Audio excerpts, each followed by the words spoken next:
Alla 1 parte Giosuè Rocco, Zeus Lab Montebelluna. Alla 2 Mattia Vianello, Sporting Club Noale. Corsia 3 Matteo Lucioli, Vissau. Alla 4 Nicola Lorenzetto, Nottoli Nuoto 74.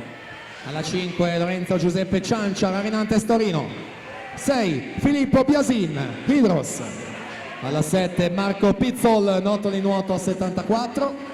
Alla 8 Lorenzo Piria, Arca Team.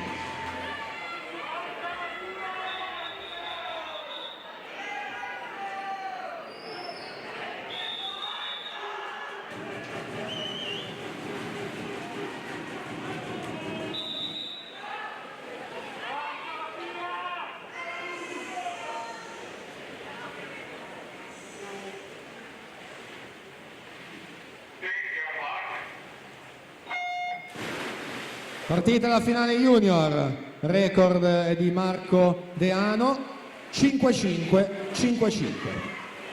Miglior tempo in batteria Nicola Lorenzetto, 58-22 nelle batterie. Lorenzo Giuseppe Ciancia 58-40 questa mattina in corsia 5. Mattia Vianello alla 2, Sporting Club Noale alla 6, Biasin. Sono questi i primi 4 atleti, vediamo in quale ordine: Vianello, Lorenzetto, Biasin, quindi Ciancia in 43 centesimi racchiusi.